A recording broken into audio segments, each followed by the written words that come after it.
Chama-se aquário. Peço desculpa. Chama-se aquário porque consiste num conjunto de criaturas marinhas que são estas alforrecas, que são iluminadas e na última versão interativas também. Portanto, no close-up vocês podem ver que elas estão feitas de garrafas de plástico que são esculpidas com calor.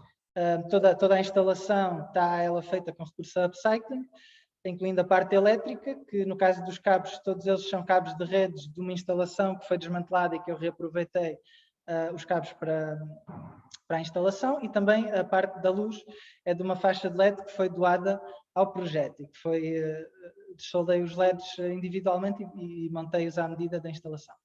Portanto, isto para vos dar uma vez mais esta noção de como, pensando um bocadinho de forma diferente e mais criativa, e volto a relembrar que quando eu comecei a fazer este tipo de peças, eu não tinha conhecimentos nenhuns de eletrónica e muito menos o conceito de programar hardware, isto porque isto depois leva a programação. Esse conceito nem me cabia na cabeça, não era algo que eu sequer tivesse alguma vez ponderado que existia, mas foi graças a ter descoberto a comunidade maker e aprendido com ela que descobri que existem nichos específicos a transmitir este conhecimento a designers, que normalmente tendemos a pensar e a abordar estas questões de forma mais visual, sobretudo. Para vos dar outro exemplo rápido de upcycling e de reutilização de materiais, trouxe este outro exemplo, para vocês verem que não temos necessariamente de pensar nesta filosofia somente de um ponto de vista de aplicá-la à instalação ou a peças de exposição, por exemplo. No meu caso, eu também utilizo muito para produzir ferramentas de trabalho, como esta aqui, que é uma caixa e uma mesa de luz. No close-up, portanto, em baixo à esquerda, podem ver que, por exemplo, o transformador de iluminação é uma fonte de alimentação de um computador antigo. E eu escolhi este exemplo em concreto porque em cima da bancada está a mesa de luz, no centro, que é um reaproveitamento do ecrã de um monitor estragado. Mas que, no entanto, normalmente quando se estraga um monitor, estraga-se a camada de várias camadas que tem, que é o filtro polarizador, que é o que produz a imagem em si, e normalmente a retroiluminação e os filtros difusores de luz continuam funcionais, e como podem ver aqui, reaproveitei-os para produzir uma mesa de luz, e podem ver os resultados dela também na plataforma, no primeiro recurso que tenho já lançado. Todas as fotografias foram tiradas com recurso a esta mesa de luz e a toda esta mesa de luz, aliás, a caixa de luz. E à direita tomei a liberdade de incluir o resto do monitor, que é o pé. Também ele pode ser reaproveitado com um bocadinho de impressão 3D, que foi adaptado a um quiosque digital. Portanto, aquela peça de cima leva um tablet e eu costumo expô-lo neste formato em eventos, a passar fotografias e vídeos, e pode ser interativo também.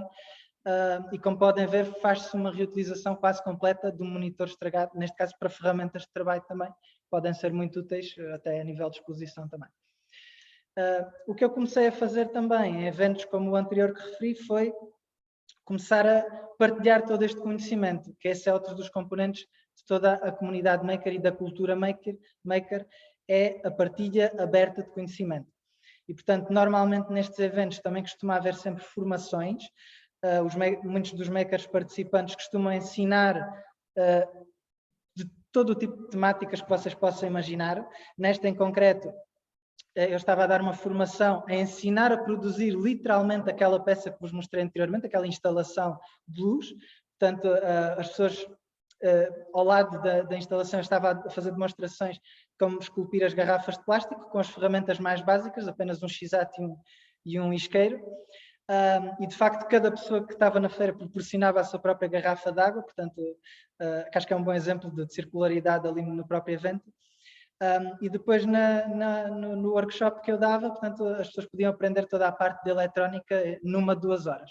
E como podem ver, o público vai desde crianças de 9 ou 10 anos, portanto, de miúdos a graúdos. Portanto, tinha lá pessoas de 40, 50 anos a assistir à formação também. Portanto, para verem o grau de acessibilidade deste tipo de conhecimento. Outros exemplos de formações que podem encontrar vão desde escultura em barro, programação, escaneamento 3D e modelação 3D também, para trabalharem com as impressoras 3D. E inclusive na primeira feira que eu expus em Espanha havia até um workshop de produção de cerveja artesanal, para vos dar uma ideia realmente da diversidade do mundo maker e do que podemos encontrar neste tipo de eventos. Por último, vou só mencionar um outro termo que vai encontrar muito e que eu penso que vale sempre a pena referir, que são os espaços maker, também conhecidos como Fab Labs ou Hacker Spaces. Realmente cada formato é ligeiramente diferente, mas o conceito nuclear é o mesmo para todos, que é basicamente pegar em tudo o que referi nas feiras, nos eventos maker, colocá-lo num espaço e durante todo o ano. Portanto, são espaços de reunião da comunidade maker, destes criativos das mais diversas áreas.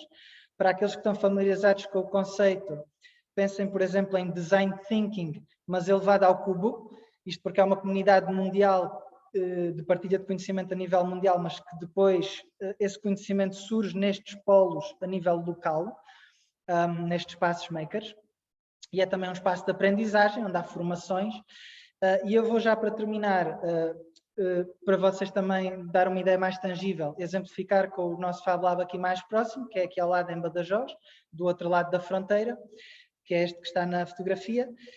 E um dos aspectos mais fortes destes espaços são os recursos, incluindo os recursos materiais que eles põem à disposição, e é de referir que ao público em geral, portanto aqui estes espaços e a comunidade acolhe pessoas, público em geral, portanto não só criativos ou designers ou engenheiros, é mesmo para toda a gente que queira aprender. E portanto neste espaço em concreto nós podemos encontrar lá máquinas e equipamentos que é realmente a única forma de os termos acessíveis a nós. Por exemplo, uma cortadora laser de CO2 que nos permite, por exemplo, desenvolver trabalhos de corte e gravação de madeiras, acrílicos, vidros. Temos também uma plotter de vinil, com todos os acessórios que podemos encontrar numa gráfica, por exemplo, para fazer merchandising, como o ferro para aplicar vinil têxtil. Temos uma fresadora de pequenas dimensões, temos impressoras 3D, drones, óculos de realidade virtual, podemos até prototipar projetos dessa índole e, portanto, realmente muitas outras áreas criativas.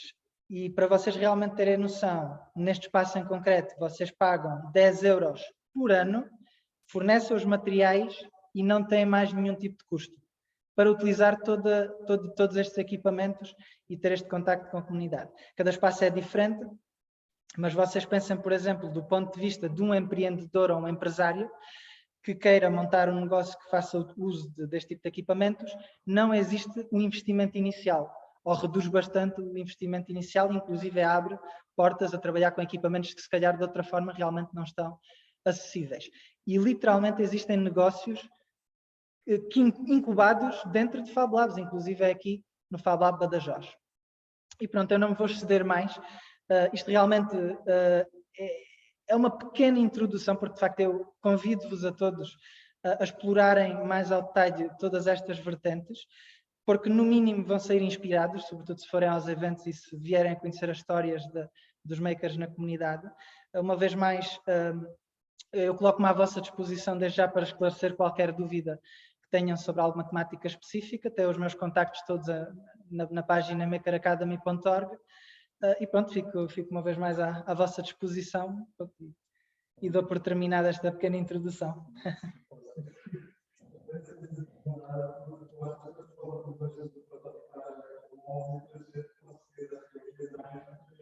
Exatamente.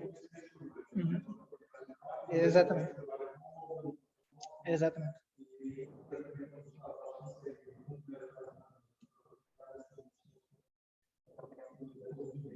Exatamente. Exatamente.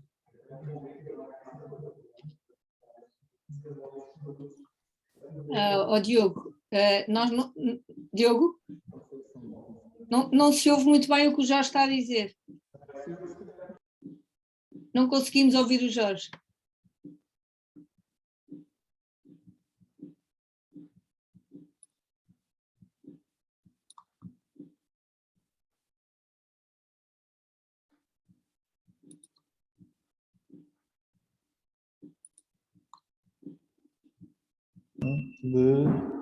Agora sim. Está bem, eu agora estava a olhar. Estava muito. Eu estava a pensar já, estava a achar estranho, estava aqui a ver o som.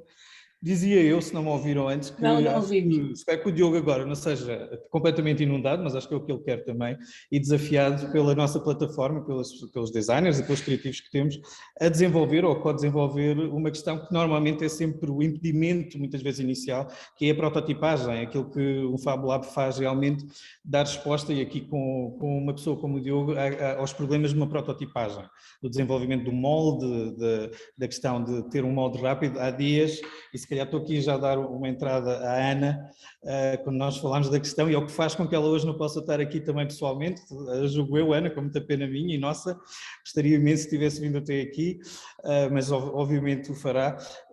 Falávamos até da questão dos moldes, que neste caso estava a desenvolver, julgo eu, fora de Portugal, para um próximo projeto, mas que nós queremos nesta questão da autonomia também, da nossa não dependência do exterior, até porque temos uma grande indústria e uma grande tradição, basta falar da Manhã Grande nessa questão, mas estou-me a focar aqui na questão da prototipagem rápida, a que o Diogo está muito ligada também, mas nós conseguirmos ter esse leque de respostas aqui, ou seja, aqui por acaso temos de facto Badajoz a 12 km, como sabem. E a situação da pandemia, com as máscaras, foi um exemplo. Exatamente, a situação das máscaras, das viseiras, o Porto foi um grande exemplo, ao para o lado, da resposta imediata naquele período de crise, à produção de máscaras de proteção, quando na altura até havia muitos problemas de chegarem de outros lados e esgotaram completamente nos mercados internacionais. Portanto, essa independência na produção e essa autonomia que nós procuramos, de facto, face àquilo que é a resposta também a esta crise. E, de facto, Ana, eu se calhar Ana também passo... tem que, ok, unmute o microfone. Então, antes da Ana falar, eu queria só, que ela vai fazê-lo com certeza, mas vai fazer uma apresentação do seu Matter.eco, não é? Sim, o site, mas a empresa é só Matter. Ok, boa, muito bem. Olá, tudo bem? É muito prazer. Igualmente, igualmente. Obrigada. Estou muito curiosa para saber a história do projeto e do que é que se trata, efetivamente. Somos todos ouvidos. Eu vou partilhar o ecrã e enquanto partilho queria mesmo agradecer muito o convite e dizer que se vão ficar boas memórias da pandemia, uma delas, muito sinceramente, são os encontros do Portugal Faz Bem, que a sério, é mesmo verdade, porque o trabalho que fazem é muito válido e, no meu entender, muito necessário e dou-lhes mesmo os meus parabéns. Muito obrigada, Ana. Então, vou partilhar o ecrã, eu acho que já está. Já vimos. Pronto, eu vou-me calar e vou fechar aqui o meu microfone. Tudo bem.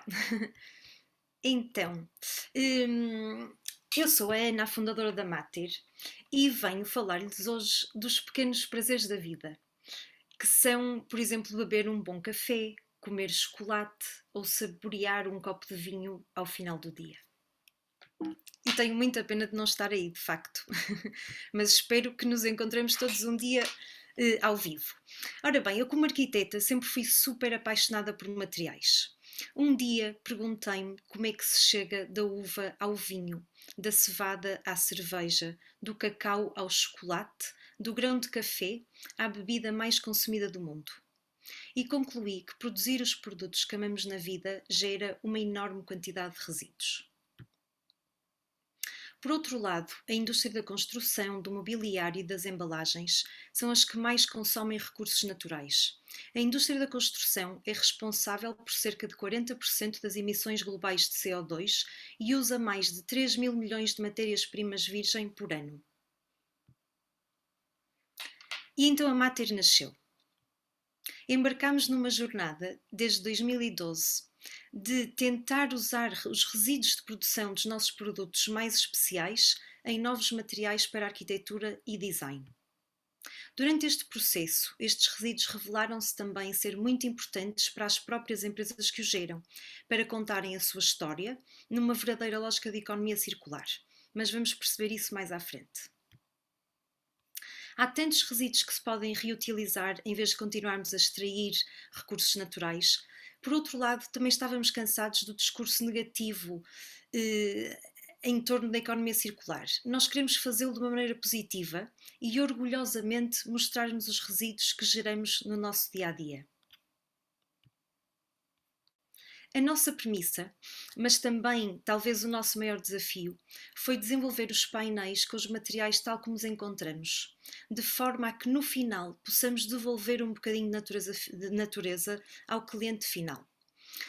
Porque apesar de serem resíduos industriais, e isto é o que nós achamos mais interessante, estes resíduos vêm da agricultura e então têm uma belíssima história por trás.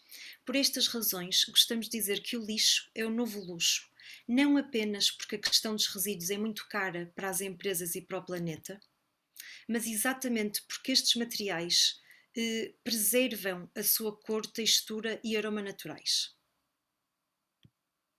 Em termos de aplicações, podemos usar em design de interiores. O que vem aqui é feito com os resíduos de torrefação de café. Estes painéis são feitos com resíduos da produção de vinho. Eu não sei se conseguem ver aqui as grainhas. A Chanel foi o nosso primeiro cliente que escolheu os nossos painéis de vinho para apresentar a sua nova coleção de vinhos em Tóquio. Estas são peças de uma coleção de design que fizemos com os resíduos da produção de vinho e que ganhou o primeiro prémio do Inove Design em 2019, promovido pela Fundação de Serralves. Outra aplicação possível são acessórios. Os tabuleiros que vêm à direita, a Delta já os tinha em madeira, mas pediu-nos para produzirmos com os seus próprios resíduos de torrefação para a Delta Coffee House, para as lojas da Delta Coffee House Experience. Outra aplicação pode ser em embalagens.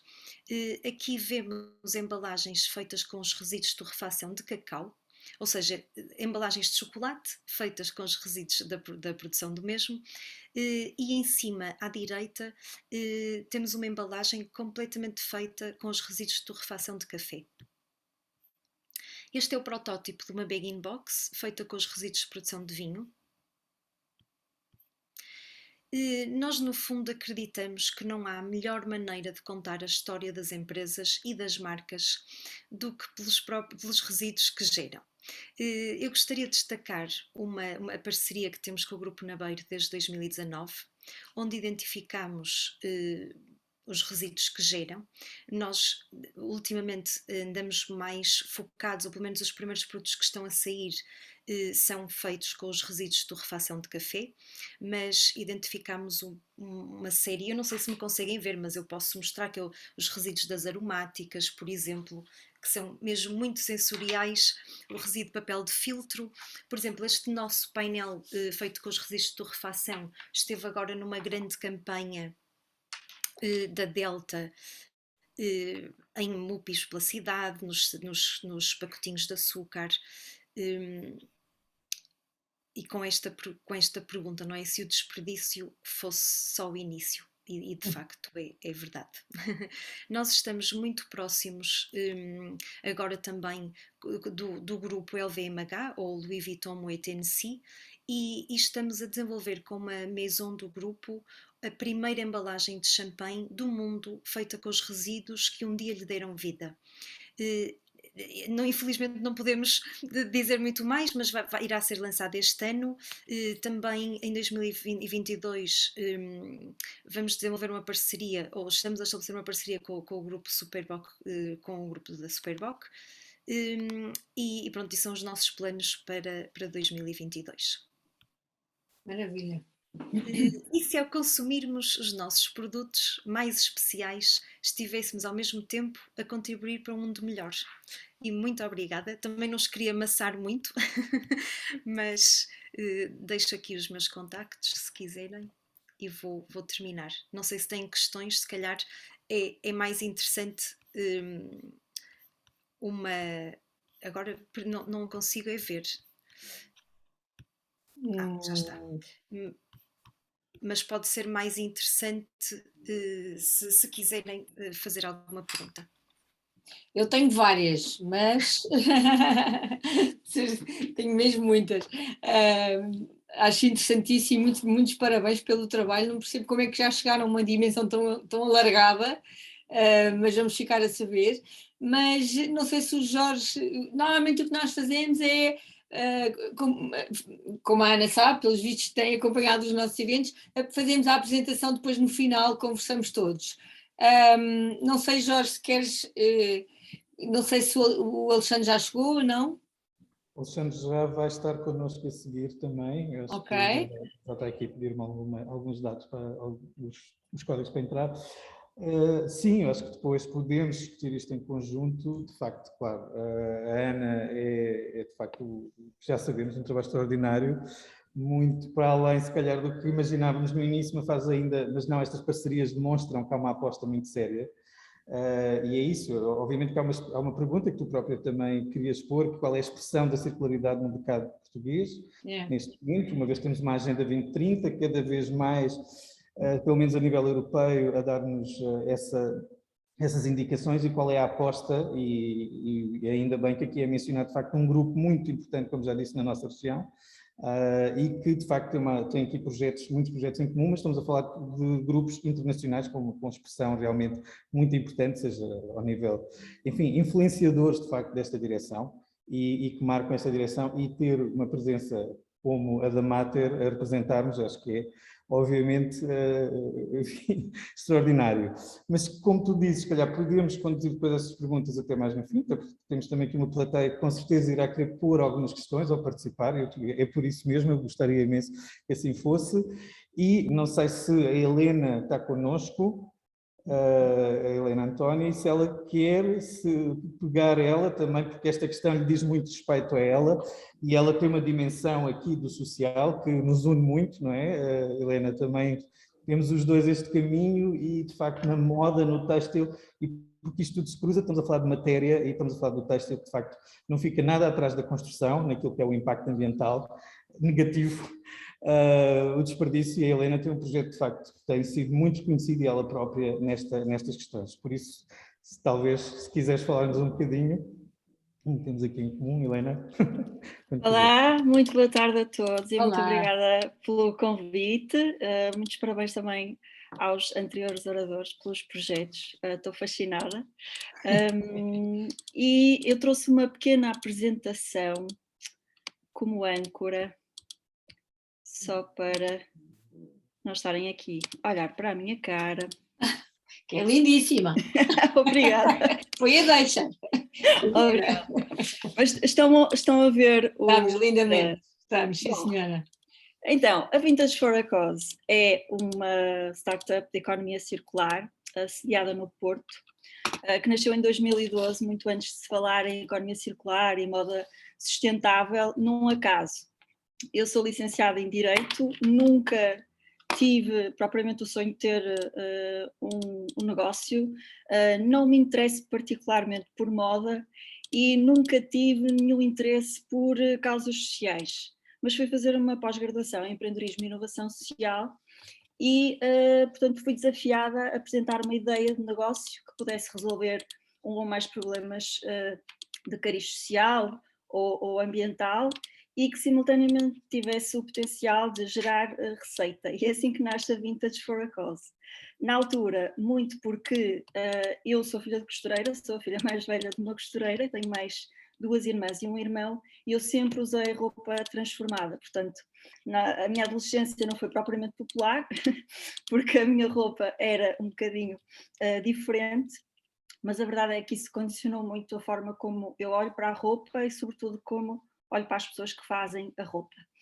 E é assim que nasce a Vintage for a Cause, com o objetivo de ocupar mulheres acima de 50 anos fora da vida ativa, ou seja, colmatar aquilo que é um problema social, que é a exclusão social e o isolamento das mulheres por causa do desemprego ou outras condições de saúde. E na altura nasce com uma perspectiva de clube de costura, onde se iriam facilitar workshops juntando designers e estas senhoras mais velhas, que obviamente foram educadas com aquilo que são as manualidades. A maior parte das mulheres com 50 anos sabe costurar ou teve educação nesse sentido. Aquilo que nós percebemos muito rapidamente é que os objetivos que nós tínhamos para estas senhoras não eram propriamente os objetivos que elas tinham para estes workshops, e por outro lado, nessa altura, o produto não era compreendido. Inicialmente começamos por usar aquilo que é considerado, ou que agora sei classificar como desperdício em fase de pós-consumo, que é a roupa usada, e fomos percebendo que isso era muito caro de transformar e do ponto de vista económico era difícil ter viabilidade. E por isso alteramos o modelo de negócio, passando a utilizar o desperdício têxtil na fase de pré-consumo, que começamos a perceber que existia em grandes quantidades. E continuamos a produzir peças, mas fomos criando edições limitadas de roupa feita, digamos, com esses tecidos que passamos a disponibilizar em lojas e no nosso site e também em feiras internacionais. Peço só desculpa aqui.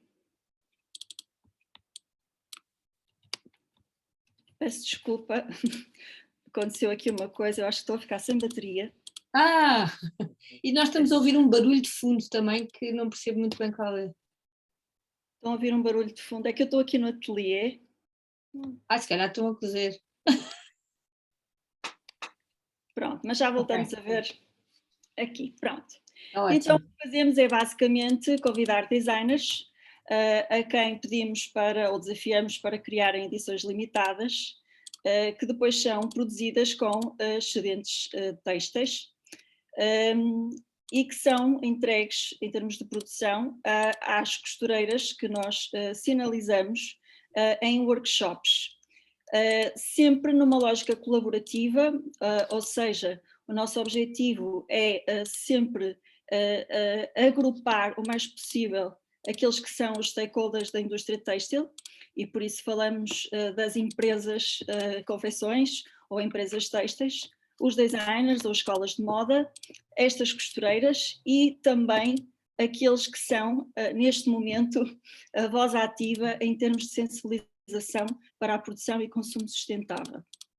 Este é um exemplo de uma coleção que fizemos com o stock da Tintex, que é uma empresa sediada em Cerveira e que é pioneira em termos de sustentabilidade.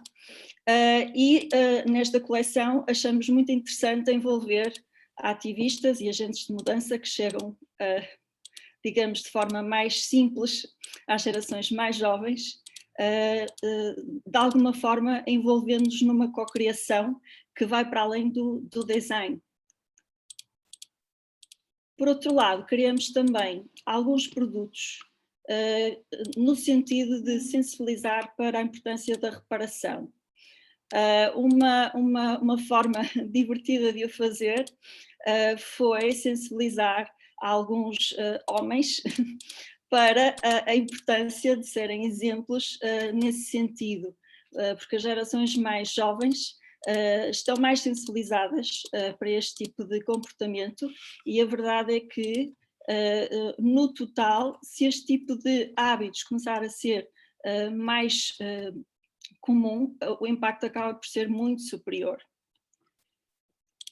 E a causa ou o fim último é sempre criar mais oportunidades, seja de envelhecimento ativo ou de empregabilidade para as mulheres acima de 50 anos fora da vida ativa. E nós inicialmente fazíamos nos tais workshops, mas depois fomos percebendo, conforme eu expus, que estes workshops não podiam ser o centro da produção das peças, porque havia uma diversidade de perfis muito grande e, na realidade, aquilo que era o maior impacto em termos de bem-estar, aumento de autoestima e satisfação com o suporte social, conseguia-se pelo facto de criarmos um espaço onde estas senhoras podiam conhecer outras pessoas da mesma idade, criar rotinas que as faziam sair de casa e, acima de tudo, sentirem-se valorizadas. E por isso autonomizamos e sistematizamos estes workshops num programa que nós chamamos From Granny to Trendy e que consiste num conjunto de workshops onde estas senhoras aprendem a fazer transformações de roupa delas, mas em que elas vão exibir num desfile que nós chamamos um desfile contra a moda do desperdício material e humano. E se eu ainda tiver tempo, eu iria partilhar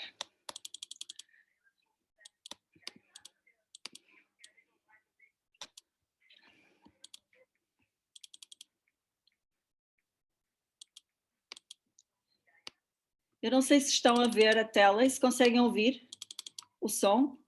Não, estamos a ver, a ouvir não. A ouvir tem que tirar os seus fones, se calhar é a forma mais fácil, Helena. Ah, ok. É para podermos ouvir o som do computador. Acho que agora sim. É por a imagem, maximizar a imagem? Isso. Ok, boa.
Portanto, este é... Maravilha.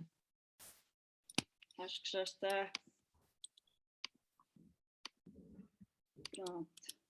Este é então um programa que nós disseminamos já em mais cidades, ou que está a funcionar em 4 cidades neste momento na Zona Norte, para além do Porto, em Gondomar, em Guimarães e em Esposende.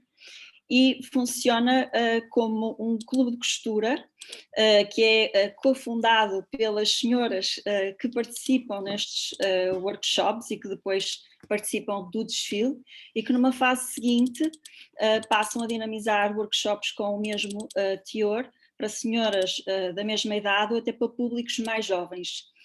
Mas o objetivo final é que localmente se crie um núcleo que de alguma forma possa ser suporte a outro tipo de atividades que estejam focadas em sensibilizar para um consumo consciente ou até negócios sociais de economia circular. E desde 2013 até à data, digamos que já passaram por estes workshops, neste formato e no anterior, cerca de 400 senhoras. Obviamente que o Covid veio pôr isto um bocadinho em stand-by, ou obrigou-nos a reformular este tipo de intervenção social para um formato que pudesse funcionar a partir de casa, e nós tivemos que transferir ou criar conteúdos similares em formatos que estas pessoas também pudessem consultar, porque o digital não é aquilo que mais facilmente permite a comunicação com este público. A maior parte destas senhoras ou é excluída porque não tem acesso à internet, mas mesmo quem tem acesso à internet tende a não ter interesse. Eu acho que elas estão já numa fase de vida em que têm uma sabedoria adicional. E por isso, neste momento estamos a reformular este programa para um modelo que seja híbrido, que tenha uma vertente presencial, porque é aí que todo o impacto que a iniciativa gera se concretiza, pelo contacto e pela sensação de pertença nestes núcleos criativos, mas também como uma versão, ou pelo menos uma ferramenta que permita que, no caso de haver confinamentos, as pessoas pessoas possam, de alguma forma, manter o contacto e, de alguma forma, também continuar a estimular a criatividade, porque o isolamento tende a aumentar, ou o isolamento aumentou significativamente com a pandemia. E quem sabe, para o Alentejo, ainda este ano, vai ser possível pelo menos criar as bases de núcleos que possam funcionar com esta metodologia. Por outro lado, e no que diz respeito à quantidade de resíduos têxteis que nós já reutilizamos. Eu não tenho nesta apresentação esses dados, mas anualmente, e porque também temos financiamento da Fundação Carlos Gulbenkian e temos outros, digamos, outros parceiros e stakeholders a quem gostamos de reportar o impacto, com uma dimensão micro, nós já chegamos quase às 2,5 toneladas de resíduos têxteis, que em termos de ecopoupanças da água e dióxido de carbono tem já algum impacto e alguma dimensão. Por isso, se uma empresa ou se uma startup tão pequenina consegue chegar a esses números, qual seria o impacto, não é, de toda a indústria reformular os seus modelos de negócio no sentido de minimizar o impacto negativo que tem. E pronto, eu acho que já me excedi aqui um bocadinho com o vídeo, que eu peço desculpa se o ruído não está a permitir de facto que a mensagem passe, mas estou disponível para responder a questões adicionais. Helena, maravilha. Não, a mensagem passou totalmente.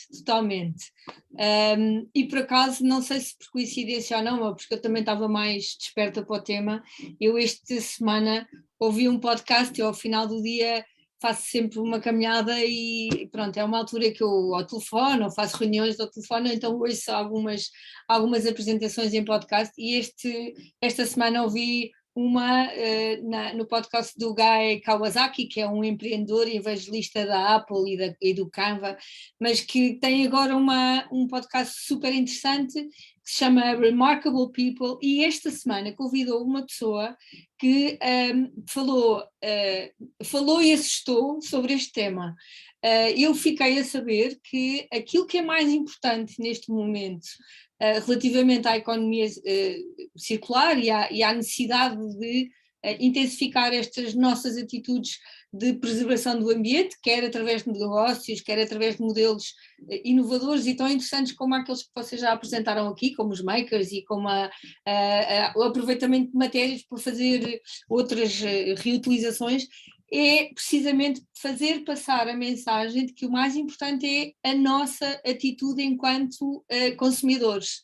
E, portanto, esta questão, isto reverteu completamente a minha visão sobre o tema, até porque os modelos de reutilização que existem parece que não estão a ter assim tanto sucesso quanto isso e começam a ser concorrentes entre si, que foi uma coisa que eu nunca tinha entendido e que por essa razão começa a haver escassez de matéria-prima para reciclar. Eu achei isto uma coisa do outro mundo, pelo que o que é obrigatório é nós realmente termos atitude, não é? Perante a compra e perante a compra. Essencialmente é isto. Achei uma coisa fabulosa. Eu vou por acaso depois procurar aqui o link para toda a gente poder ouvir este podcast, que é ao mesmo tempo assustador, porque dá a visão de quanto tempo é que demora um par de calças de ganga a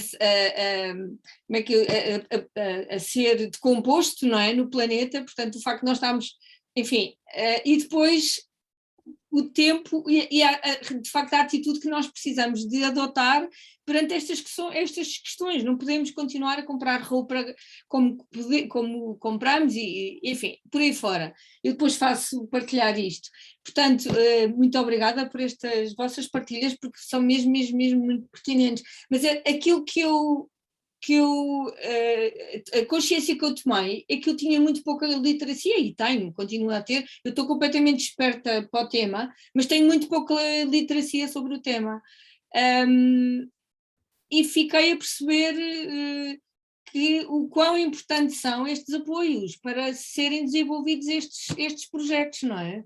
Eu tenho um lado muito empresarial, se quiserem, sou sempre muito preocupada com a sustentabilidade dos negócios, mas às vezes para fazer passar uma mensagem temos que de facto nos fazer valer destes apoios, quer da Gulbenkian, quer da Delta, não é? Para poder não só fazermos nascer novos produtos assentes numa economia circular, mas sobretudo para sensibilizar as pessoas, que é uma coisa que eu não tinha muita noção, e a minha culpa, partilho aqui a minha culpa, porque é absolutamente essencial, porque somos nós, enquanto e nas nossas atitudes, que vamos fazer mudar isto, não é? E isso foi completamente novo para mim, confesso. Jorge, como dar seguimento a isto? Porque eu já tenho aqui algumas perguntas para fazer. Pois, eu acho que estamos todos com vontade já de abrir ao debate. Eu, de facto, tenho aqui ainda o Alex pendente e ele poderá chegar a qualquer momento, juntar-se a nós, Okay. Como é que ele está a gerir o trabalho, mas seria também para mim, e nessa lógica, interessante, e gostava muito de poder ouvir pelo menos uma palavra da professora Margarida, que acho que foi pioneira também nesta questão desta circularidade. Estamos a falar de várias áreas e também aqui a tentar trazê-las ao contexto desta região, para mim, e a construção, aliás uma área que também tem muito próxima a ti, Joana, nesta questão da sustentabilidade, perceber como é que se pode criar, e hoje temos aqui novas disciplinas, ou que estão a nascer novos domínios, e, portanto temos sempre novos problemas, mas como é que esta conjuntura ainda se justifica mais atualmente, por exemplo, na questão da recuperação, da revalorização do património. Ainda há dias li um artigo em que os atuais Pritzker, a filosofia deles é de não construção, portanto é de preservação ao máximo, é de recuperação ao máximo, é de evitar. Nós sabemos que já temos demasiadas casas vazias, sabemos que já temos demasiado património.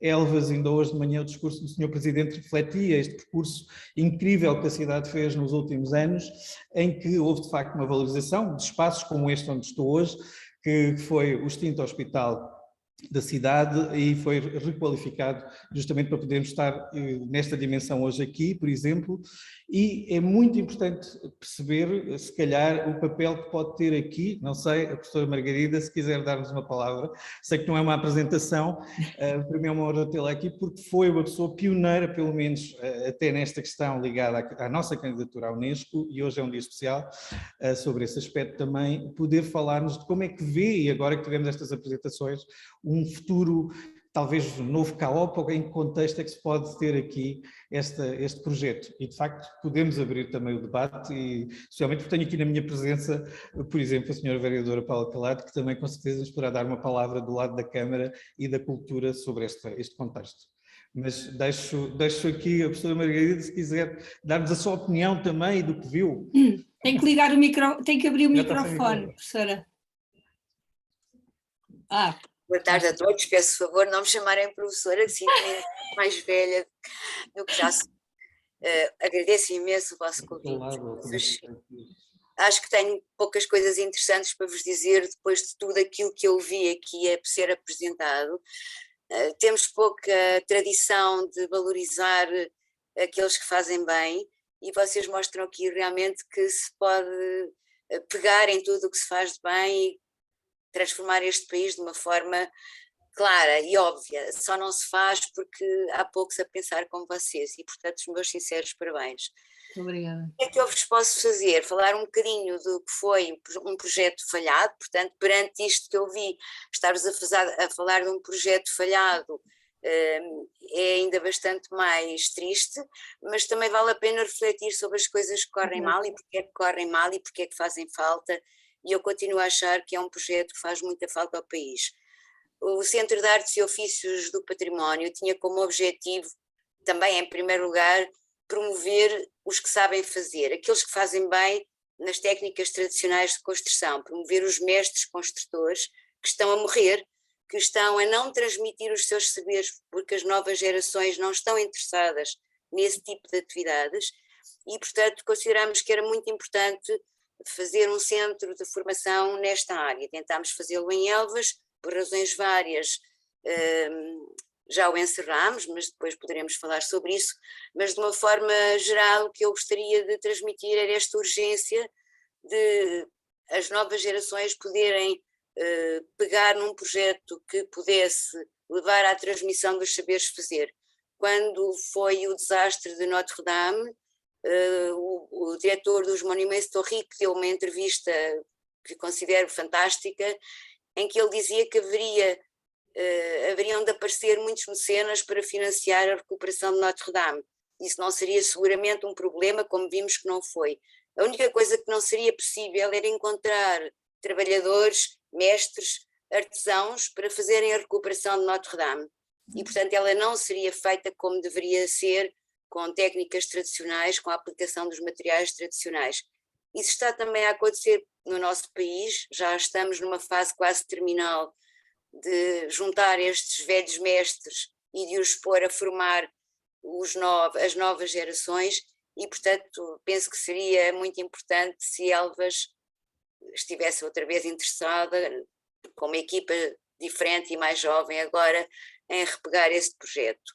Inicialmente ele foi bem acolhido pela Câmara, fizemos formação de formadores com técnicos locais, com técnicos da Câmara, levámos-los à École d'Avignon, levámos à Transilvânia Trust, fazer formação especializada, quer nas áreas da cal, do reboco de cal, da pintura a cal, frescos e grafitos, quer nas áreas das madeiras, a recuperação de portas e janelas e ferragens antigas. E isto é realmente o que constitui as nossas cidades, quer urbanas, quer rurais, quer as vilas rurais, e especialmente é o que constitui a nossa paisagem cultural.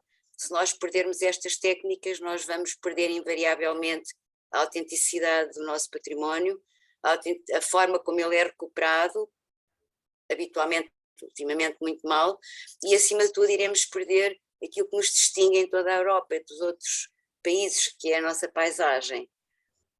Por isso, penso que será um projeto que poderia vir a ser retomado numa área em que há tanto por fazer, uma cidade de património mundial, em que pegar nos materiais endógenos de uma forma sustentável, que é o que faz a construção tradicional, seria realmente uma mais-valia para o interior de Portugal, onde as pessoas têm um nível de desemprego muito, muito elevado, onde os jovens preferem estar na rua do que aprender novas profissões, como tivemos essa experiência, e portanto peço desculpa perante a vossa apresentação de vir falar de um projeto falhado, mas é o que eu tenho para vos dizer, e foi o pedido que o Jorge Moita me fez e que eu decidi. Eu acho que estamos todos realmente mais do que agradecidos, professora Margarida, porque eu acho que temos todos a aprender e acho que o sucesso deve ser exatamente ao percurso que foi feito e o resultado acho que está aqui. Estamos todos completamente interessados no trabalho que foi feito, estamos todos pendentes e dependentes dele, talvez mais do que nunca, e perante aquilo que se fala desta recuperação económica, o PRR que vai ser destinado, de facto, em grande medida à habitação, e sabermos que, de facto, não há neste momento capacidade de execução. E muitos projetos, se calhar muito deste dinheiro poderá até ser perdido, porque não houve essa capacitação. Nós sabemos que neste momento a perda da última década pela imigração, vários fatores, os salários mais competitivos lá fora levaram a uma grande perda até de equipas que estavam pessoas ligadas à construção, que estão em destinos, se calhar, do outro lado do mundo e que não vão voltar tão depressa e que neste momento seriam fundamentais também.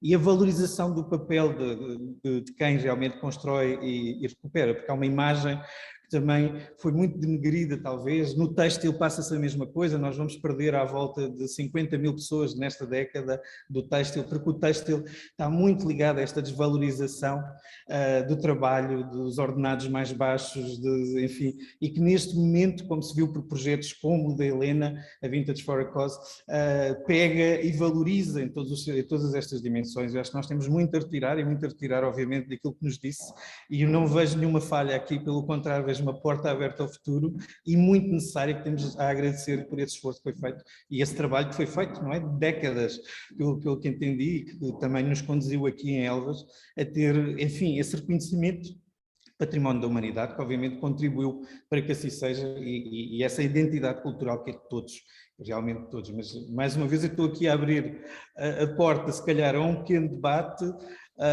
e a esta conversa que nos traz todos. Eu estava de facto ainda a olhar aqui se, neste caso o Alex, que eu gostava muito também da visão dele, para além de um designer, de um criativo excepcional para mim, de como é que alguém que se apaixonou por Portugal, neste caso um estrangeiro, como alguém que veio de fora e que viu em Portugal características únicas na produção, etc. Vou ver se ele realmente chega, mas até lá eu acho que podemos começar este debate e ele com certeza quando estiver connosco poderemos, não sei, Joana, Estava a ver se o Alexandre estava aqui, mas não está. Eu tive na semana passada... Está com um problema no link, sim.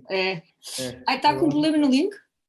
Ele disse que está com um problema no link. Talvez seja por aí. Então partilha o link que eu te enviei, partilha com ele. Pois, já o fiz, mas neste momento ele continua a dizer aqui que não sei se me permite pegar um pouco ainda nas suas palavras e... Claro que sim, Margarida. Complementar um pouco. Já larguei o professora. Sim, obrigada, agradeço. Jorge, estava a dizer que era preciso mudar a imagem destas pessoas para que as novas gerações queiram repegar estas profissões e das quais estão completamente afastados. Um dos grandes trabalhos deste projeto foi junto da Agência Nacional de Qualificações para tentarmos criar uma nova profissão que não fosse pedreiro nem carpinteiro, mas fosse mestres do património. E estávamos numa fase já muito avançada deste diálogo. A ANQ estava muito interessada realmente em abrir o catálogo e criar esta nova profissão, porque penso que isso poderia valorizar muito os trabalhadores que quisessem fazer uma formação suplementar, muitas vezes com especialistas que eles a que não têm acesso e, portanto, fazem erros e cometem tecnicamente alguns erros que são muito fáceis de eliminar, porque eles detêm muito conhecimento e que poderiam depois ter uma classificação que fosse diferente da classificação básica que eles têm.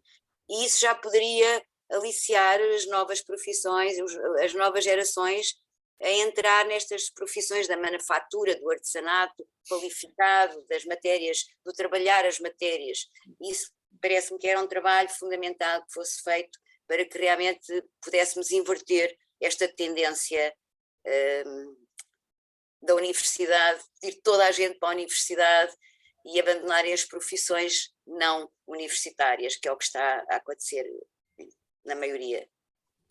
Pois, isso hoje em dia eu estava a ouvi-lo e eu venho de a minha formação base é na Fundação Ricardo Espírito Santo Silva, portanto eu sei muito bem do que é que está a falar e em cima disso ainda tenho uma pós-graduação em reabilitação e recuperação de interiores, portanto, e tenho trabalhado toda a minha vida em reabilitação de espaços interiores, essencialmente, e com sorte também consegui envolver-me em alguns projetos no âmbito do património, que foi muito interessante, muito focada no contexto e no tempo pombalino, porque são, enfim, elementos e peças com as quais eu fui envolvendo ao longo da minha atividade, mas sempre com essa preocupação da sabedoria, que é uma coisa que eu acho que eu percebo perfeitamente o que é que a Margarida está a falar.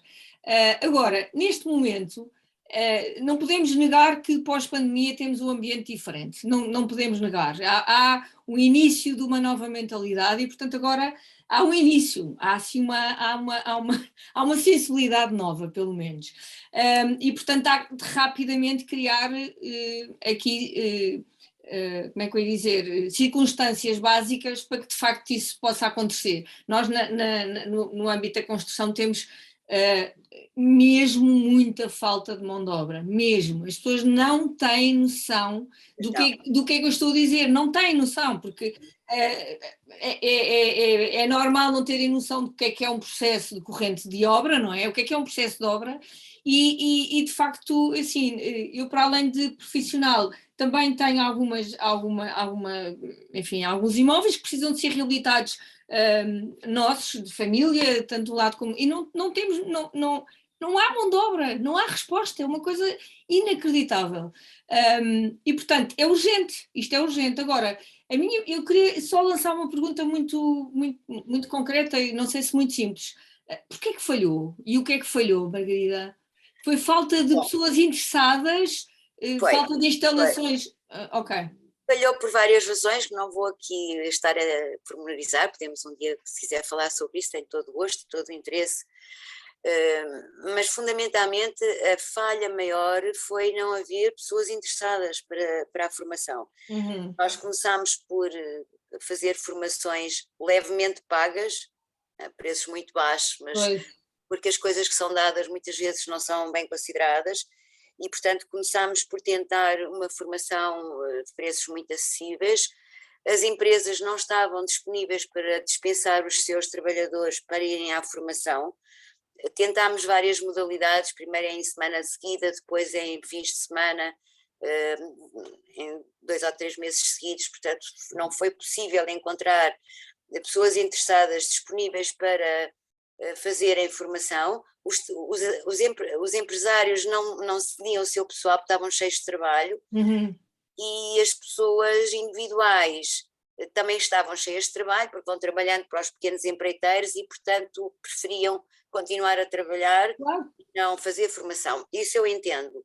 Só não entendo depois a parte dos desempregados e a parte dos jovens no fundo de desemprego, e a Câmara aí que poderia fazer de certo modo uma força para que eles não tivessem a receber o desemprego e estivessem a fazer formação.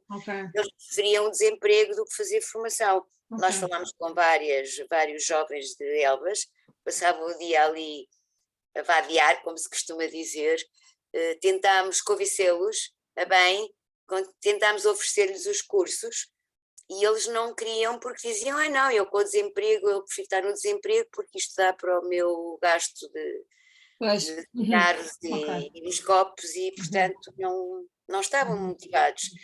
Penso que terá que ser um trabalho mais completo a realizar com apoio político, porque sem apoio político, sem apoio das entidades locais, sem apoio das forças locais, não se consegue criar esta disponibilidade nos jovens. A única coisa que nós tínhamos, sim, mas não era o objetivo primário e não era o nosso principal interesse, era estrangeiros que queriam vir fazer cursos de verão ou cursos de férias. Isso não era exatamente o nosso objetivo. Se não fosse o Covid, teríamos em verdade por aí para poder, por esse modo, atrair depois as pessoas locais. Portanto, já tínhamos pensado e estruturado alguns campos de férias para poder desenvolver pintura a frescos, grafites, caiação a cal, principalmente terra, que é uma coisa que os estrangeiros estão muito interessados em fazer, adobe e taipa. Já tínhamos programado e tínhamos parceiros internacionais para fazer isto, e nesse sentido tivemos uma proposta de apoio do Turismo de Portugal, porque isto inseria-se no chamado turismo cultural. Portanto, tínhamos transformado um bocadinho o projeto para um projeto de turismo cultural, para ver se por aí depois chegávamos ao nosso objetivo prioritário, que eram os jovens portugueses.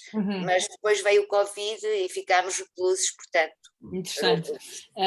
Interessante estar a referir isso, porque precisamente o pilar turismo industrial foi aquele que nós escolhemos para, de facto, dar a conhecer ou convidar as pessoas a visitar. No fundo, são os vários locais de produção que nós temos vindo a mapear. É muito interessante, porque, de facto, hoje em dia, porque o complexo está em tornar a oferta mais atrativa, não é? E, portanto, o turismo pode ser, de facto, uma via interessante. Alguém perguntava como é que vai, no formulário de inscrição, como é que vai a interação deste turismo industrial, que enquanto em Portugal ainda não é de facto um produto em rede, mas está-se a trabalhar para vir a ser, e nós somos um desses projetos que estamos a trabalhar também conjuntamente com o Turismo de Portugal.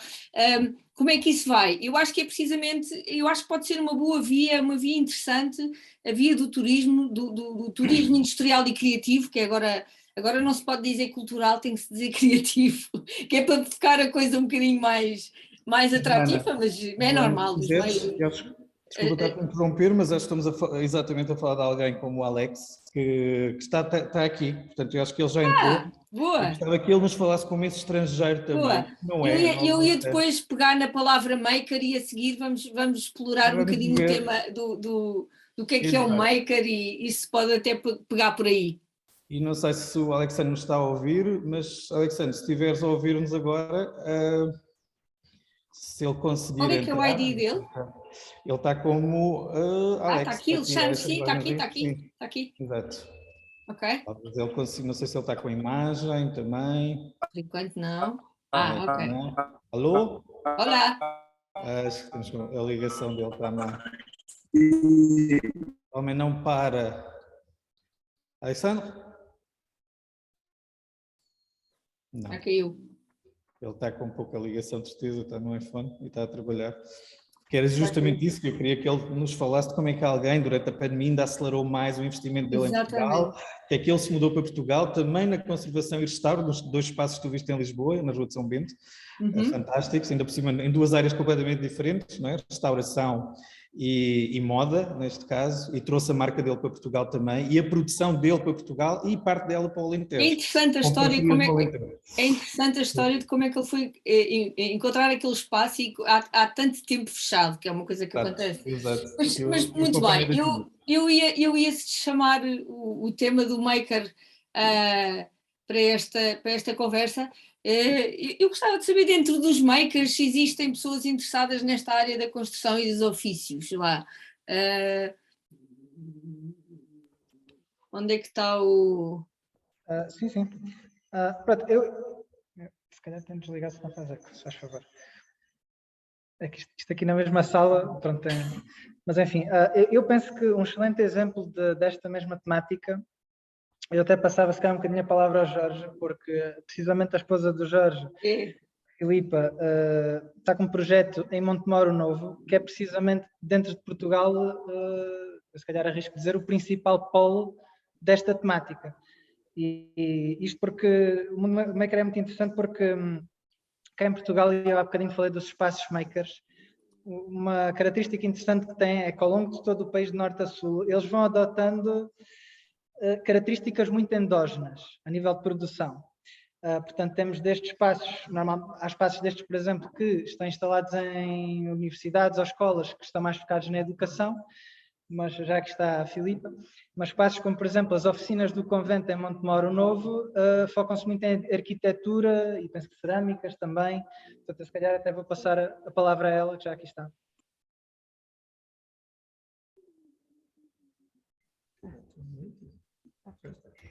Olá, boa tarde a todos. Eu estou aqui realmente em representação do Cru Atelier, é um coletivo que trabalha em Montemoro Novo e que reúne 5 pessoas, nenhuma delas de Montemoro, e que no fundo nós fixámos ali porque já existia uma infraestrutura de base que nos permitiu desenvolver este trabalho que tínhamos muito interesse, que era também da recuperação das técnicas de construção tradicional, muito motivado por questões de sustentabilidade, no fundo.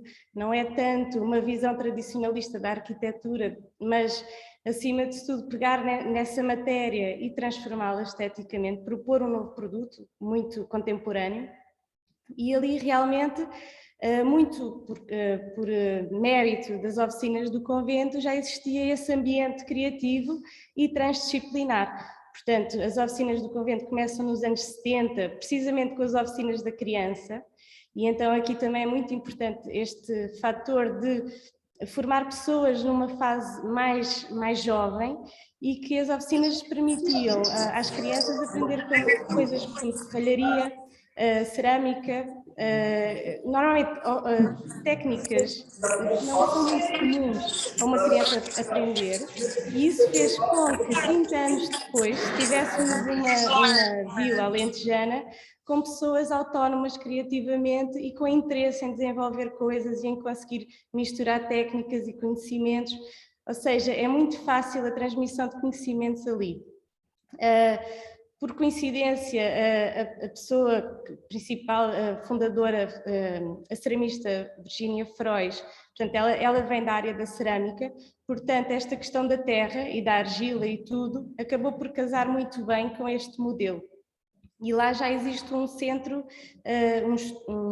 um braço das próprias oficinas que faz esses estudos da terra e da cerâmica, e do outro lado, no fundo, a nova geração que pegou nas oficinas do convento, trouxe este universo maker, que o Diogo também apresentou no início desta apresentação, e estas coisas casam todas, e então hoje em dia é inacreditável ver, por exemplo, uma impressora 3D de argila, fazer cerâmica a partir de uma impressora 3D, ou seja, misturar estes dois universos. E lá, porque tudo convive no mesmo lugar, é muito fácil dar-se estes passos em frente. E nós temos vindo a desenvolver no meu escritório de arquitetura, em conjunto com os meus colegas. Aqui faço referência à minha colega Tânia Teixeira, que foi a primeira, no fundo, a fixar-se ali em Montemor e a trazer também uma rede de construtores naturais na Europa toda, ou seja, eles conseguiram juntar-se em rede e criar um financiamento para dar formação para adultos nestas áreas. Então, existem já 2 sessões do BION, que é uma rede para impacto, de construção de impacto zero europeia, e que eles têm vindo a fazer essas formações, e como a doutora Margarida estava a dizer, realmente existe uma grande procura internacionalmente, e realmente quando se organiza estes workshops internacionais não faltam pessoas e vêm jovens do mundo inteiro.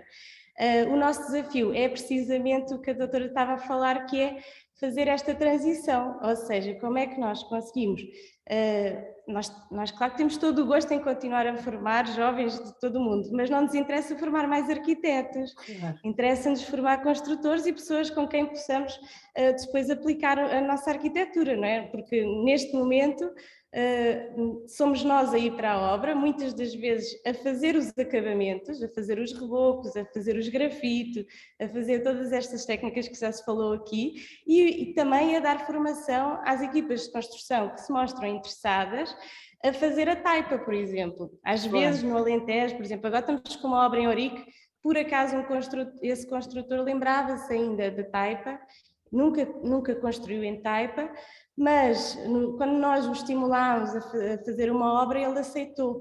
Outras vezes as pessoas têm uma grande resistência, porque, como a doutora também estava a dizer, eles estão cheios de trabalho, então não têm tempo para arriscar ou assumir um desafio desses, não querem arriscar depois perder e ter imprevistos que eles não consigam controlar. E então é realmente complicado conseguir implementar isso. Portanto, nós aqui em Elvas, quando tivemos conhecimento do Centro de Artes e Ofícios, aliás, já o conhecíamos e ficámos com muita pena de saber depois que foi suspenso, e queremos muito reativar agora as energias todas necessárias e as ligações para que isto volte a acontecer, porque acho que já identificámos todos os problemas. Já identificámos a necessidade, que é óbvia, temos tantos arquitetos e tão bons arquitetos e muitos interessados em querer agora, porque os clientes já estão interessados. Nós estamos agora a dar consultoria ao escritório Aires Mateus, porque um cliente quis que a casa fosse construída em taipa, e depois é preciso fazer aqui esta transição. Portanto, existe mercado, existe muita vontade, existe uma necessidade ambiental que parece cada vez mais urgente, e agora é importante só coordenar as energias de todos, e esperemos que aqui em Elvas realmente se consiga fazer isso. E muito obrigada à doutora Margarida por todo o trabalho feito. Exato. Exatamente. Filipa, avisas o... Vou passar a palavra só porque o Alexandre já está aí. Pois está, avisas o Jorge, faz favor. Prolongamos muito também. Notas finais. Não sei se, entretanto, o Alexandre está vi aqui de passagem. Alex, ele está connosco. Eu acho que sim.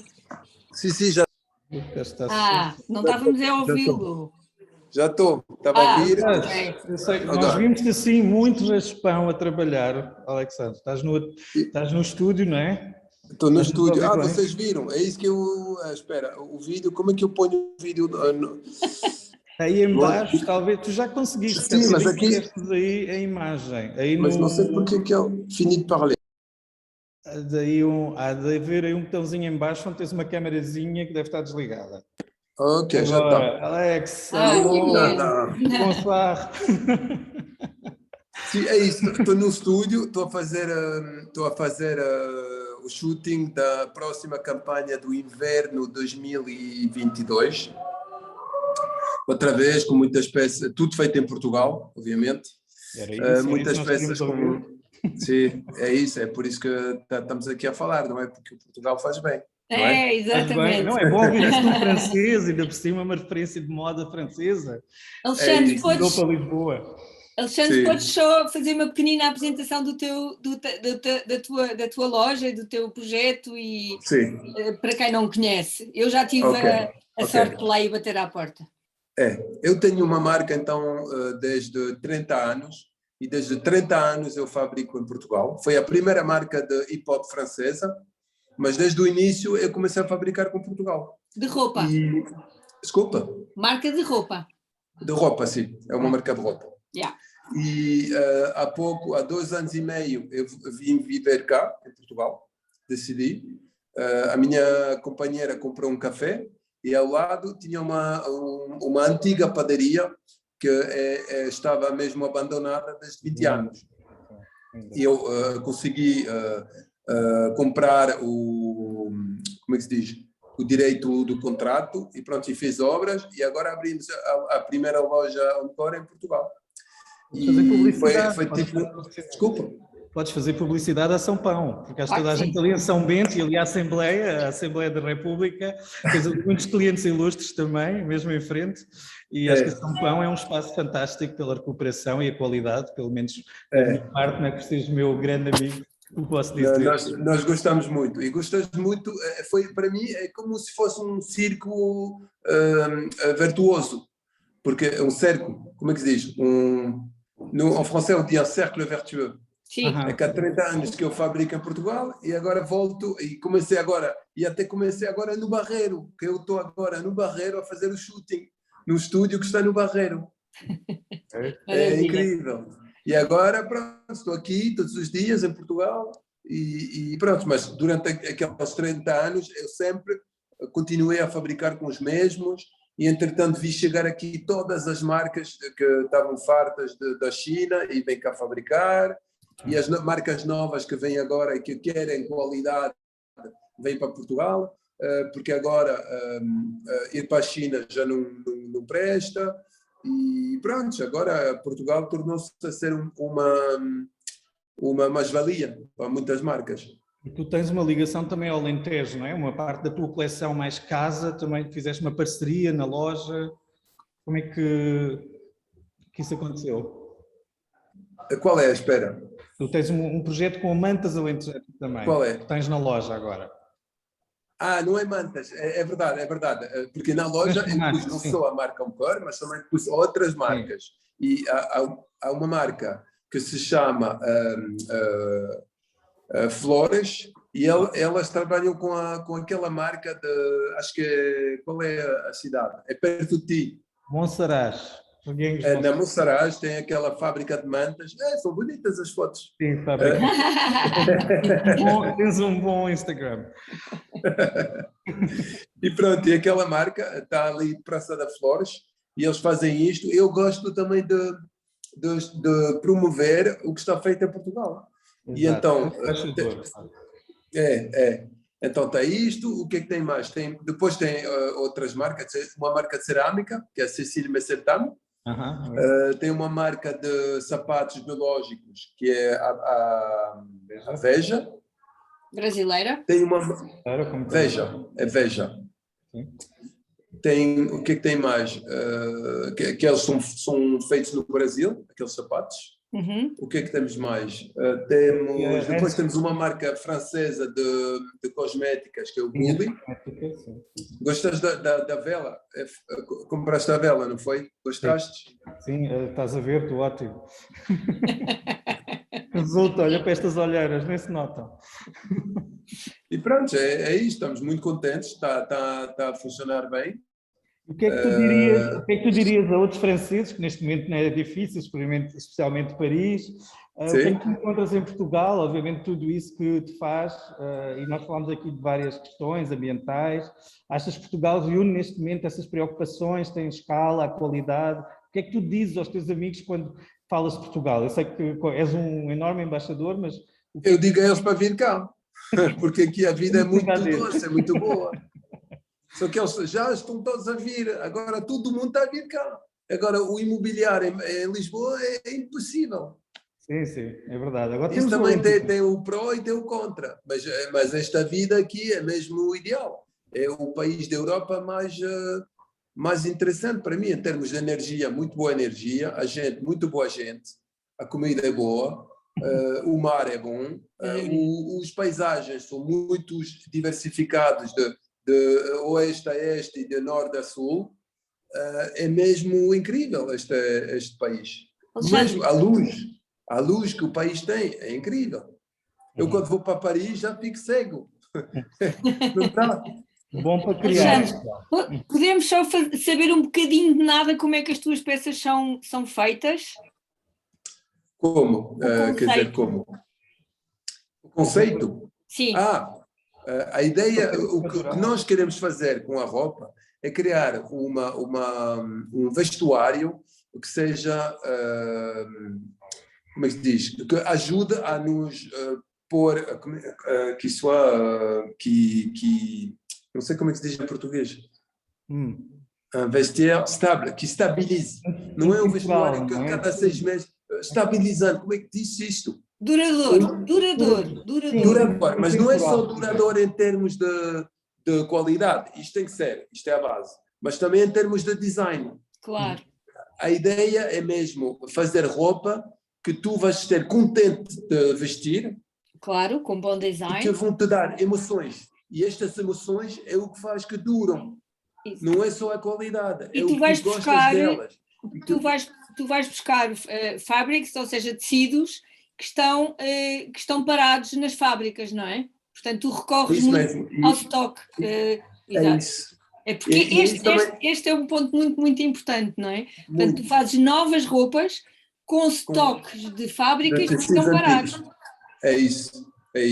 Mas também isto e o que eu faço casacos reversíveis, que também é uma outra analogia ao que eu penso da vida. É que, e ponho lá dentro muita riqueza. Para mim é uma grande riqueza o que está lá dentro. Mas também é o que nós muitas vezes não estamos a ver nas pessoas, porque nós ficamos parados à imagem. Exato. E se não vamos além da imagem, não vamos ver a riqueza que têm as pessoas. Muitas vezes vemos uma pessoa e diz, já dissemos, temos preconceitos com a imagem, dissemos, esta pessoa, ela deve ser assim, ela deve ser assim, ela é assim.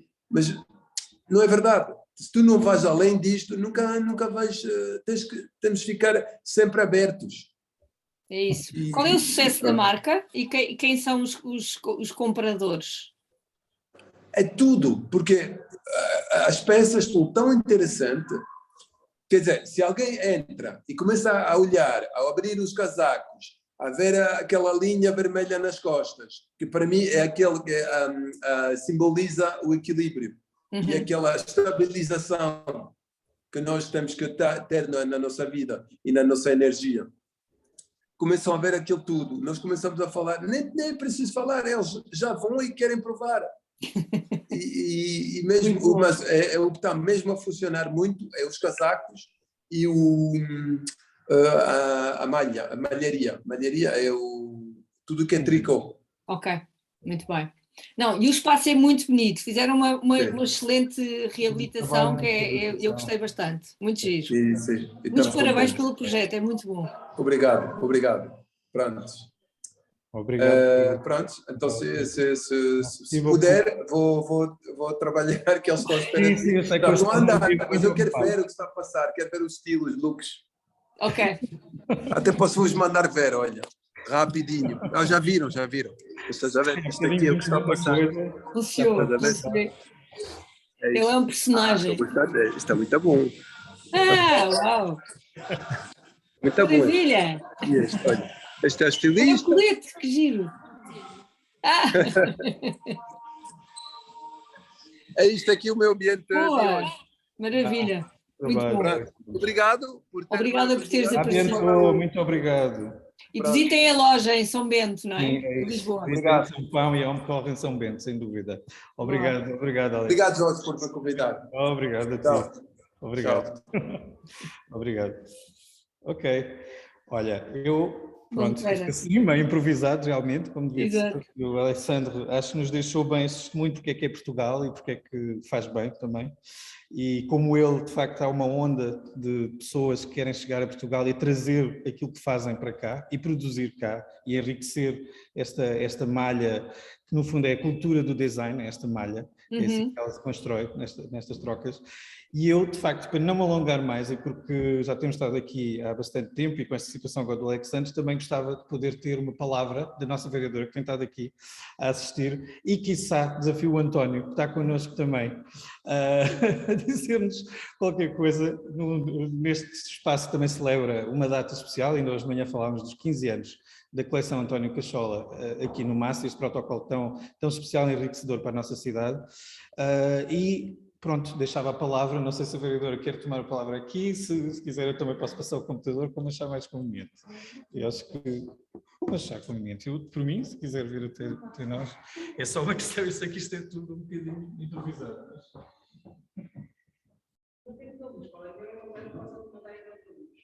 Estou em contraluz, estou. Está ótimo. E aqui estamos. Estava. Eu não vos vejo porque não tenho óculos. Então, sei que estão aí, mas não sei quem são, basicamente. Olá a todos. Olá. Paula Calado. Muito bem-vinda. A falar desde Elvas, muito contente por ter estado aqui durante o tempo que tem sido, para mim nunca é demais, porque a conversa tem sido extremamente interessante e levo já na minha cabeça muitas ideias novas. E gente com ideias precisa-se. Ainda mais gente capaz de concretizar essas ideias.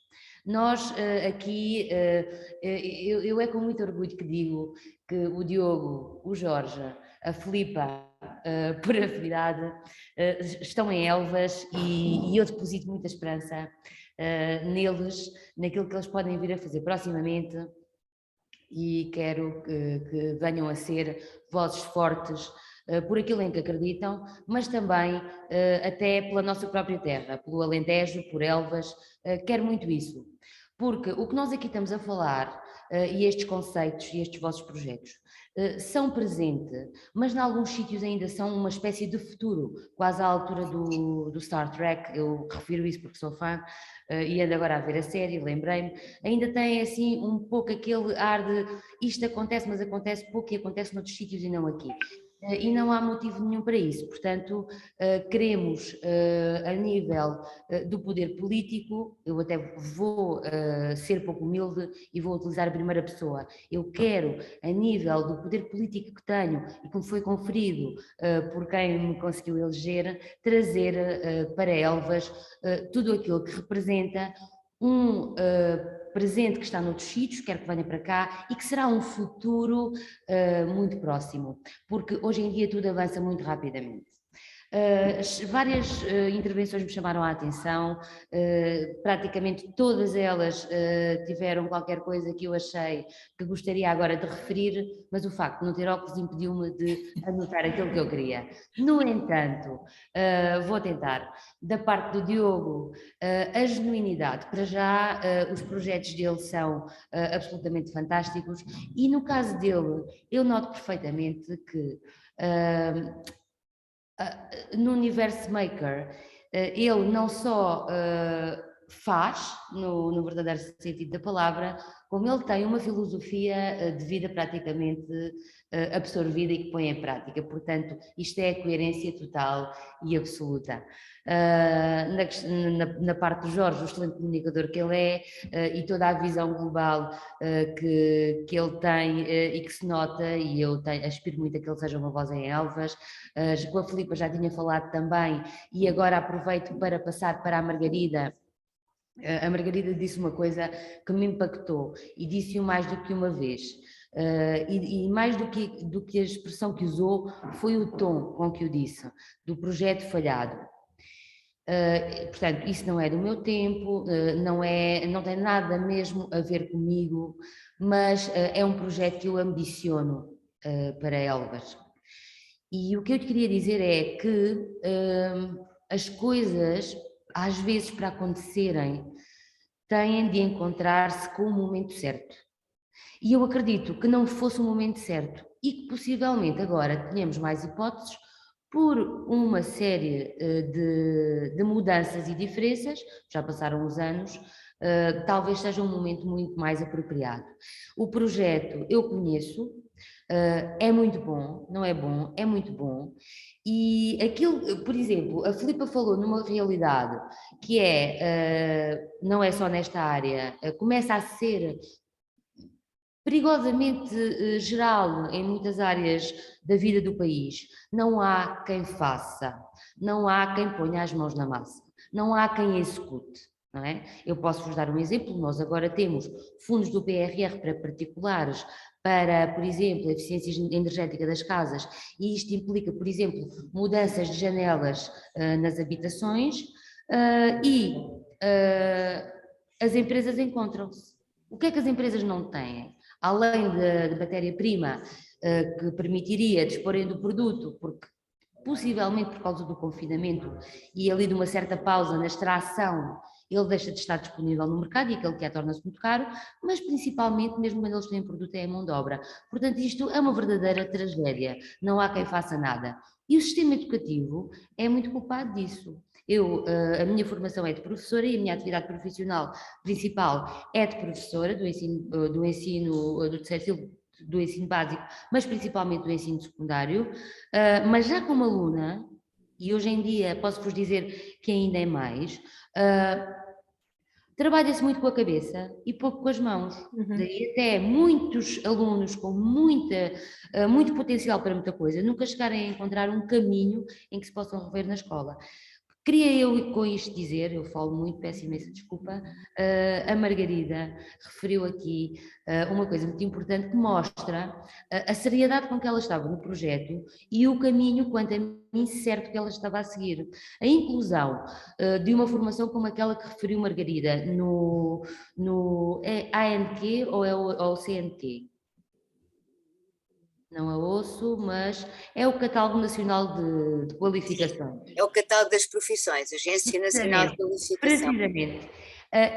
Esse seria o único conselho que eu poderia dar a quem vai de novo pegar no projeto, mas afinal nem faz falta, porque já vinha do tempo da Margarida este entendimento de que era isso que fazia falta, e é mesmo isso que faz falta, porque depois de ele estar no Catálogo Nacional de Qualificações, ele pode vir a ser ministrado numa diversidade de estabelecimentos de ensino, e isso pode despertar o interesse dos miúdos a partir da adolescência até, por trabalhar com as mãos, por utilizar métodos diferentes que depois podem ter continuidade neste centro de artes e ofícios que nós vamos fazer tudo por tudo para pôr de pé.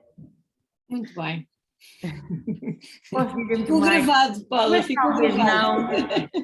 Não, podem gravar. Eu vou fazer tudo por tudo, mesmo vou fazer tudo por tudo.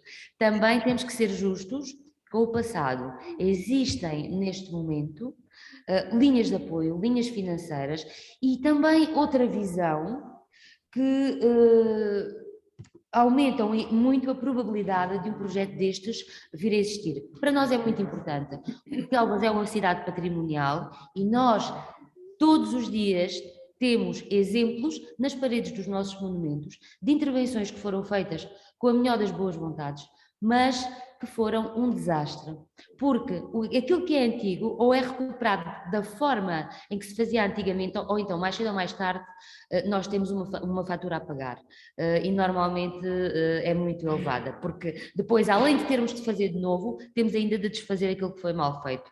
Portanto, é do nosso máximo interesse que isto exista, e se existir em Elvas, muito melhor. Relativamente, e já a última coisa, penso que é o projeto Mater, não é? Da Ana. Da Ana Lima. Uhum. Da Ana Lima, que eu adorei a nível estético, adorei. Lindíssimo, fico muito contente por uma empresa que tem sido tão inovadora em tantas áreas como a Delta ter reconhecido mais uma vez o caminho e a qualidade e estar a trabalhar com vocês. No entanto, também foi aqui referido por si, não pela Ana, mas recordem-me o nome da... Joana. A Joana referiu uma coisa muitíssimo importante, e é verdade, isto são ideias que podem vir a mudar a forma como o ser humano consome. Nós vamos sempre consumir, não é? Nem que seja oxigênio, nós somos consumidores desde sempre. A questão é que a economia sustentável e todos estes produtos fantásticos, maravilhosos, que podem vir a tornar menos impactante a nossa pegada ecológica e a nossa passagem por aqui, se não forem acompanhados de uma educação do consumidor em que não haja um impulso tão grande para adquirir coisas que não fazem falta, então nós podemos vir a ter aqui um problema inverso. Pronto, mas por aí eu já nem vou, senão nunca mais. Muito obrigada e voltem sempre, seja virtualmente ou até presencialmente. Se resolverem fazer um encontro do Portugal Faz Bem já presencial e em liberdade, por favor... Temos tempo, Paula. Paula, temos tempo, senhora vereadora, temos propostas para lhe colocar que vai ficar extasiada. Muito contente, então, por isso, muito obrigada. Obrigada a nós. Obrigada. O Jorge. Mas se quiser, não, eu consigo a palavra. É que de facto, posso dizer obviamente um convidado, mas é obviamente a pessoa que poderá falar das ideias que surgem à volta deste museu e da própria coleção. Já estou em... Muito boa tarde. Boa tarde, olá. Olá, boa tarde. Olá a todos. E vou-lhes dizer que foi com muito prazer, com muito gosto, e fiquei muito contente de poder participar em termos de espectador neste vosso encontro. E, portanto, foi fantástico.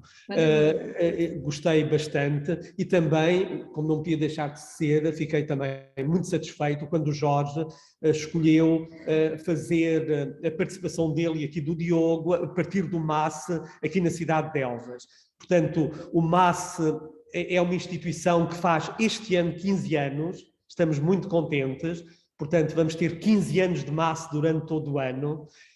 E, portanto, já começámos hoje com a inauguração de uma exposição no Paiol de Nossa Senhora da Conceição, que é um edifício militar muito interessante. Aliás, como vocês sabem, Elvas é uma cidade que é património mundial da Unesco e que faz este ano 10 anos, não é, senhora vereadora? Faz 10 anos este ano que foi elevado, portanto a cidade foi elevada a Património Mundial da Unesco, vai ser em junho, penso que no dia 30 de junho deste ano. E, portanto, isso aconteceu fundamentalmente porque Elvas é uma cidade que, do ponto de vista da arquitetura militar e das instalações militares que tem, é uma cidade única, não só na Europa, mas no mundo inteiro. E, portanto, nós, hoje, num espaço expositivo que utilizamos muito e que está a ser sempre gerido aqui pelo MAS, que é este paiol de Nossa Senhora da Conceição, edifício militar, onde se guardavam as munições antigamente, fizemos uma exposição com um artista da coleção, um artista que participa na coleção desde o seu início, 1999, fizemos a primeira exposição pública. Ele já integrava a coleção, hoje continua a integrar e os seus trabalhos continuam a engrossar o espólio da coleção. E é um artista natural de Elvas, é o único artista natural de Elvas que integra a coleção e foi escolhido hoje precisamente para este projeto, que é o Dia da Cidade. E então foi muito, muito interessante. Mas já agora dizer só o seguinte, dizer que a cidade de Elvas, que é este património mundial que toda a gente reconhece e toda a gente sabe que é uma cidade muito bonita. Quando se fala em Elvas, é sinónimo de uma cidade com beleza natural, um território interessantíssimo, com gente muito interessante, gastronomia muito interessante, arquitetura interessante, portanto uma cidade muito bonita. Mas eu queria também dizer mais alguma coisa só sobre isso. Queria dizer que, além de ser a cidade que é, Elvas, eu acho que tem a melhor centralidade do nosso país e penso que isto é muito importante. Tem a melhor centralidade do país, porque se nós tomarmos nota e se pensarmos um pouco, quem está na cidade de Elvas está a menos de 1 hora da cidade de Évora, que é património mundial. Quem está na cidade de Elvas está a 1 hora de distância do Alqueva, hoje um território no Alentejo que toda a gente procura como destino. Quem está na cidade de Elvas está a menos de 1 hora de Mérida, que é património da humanidade.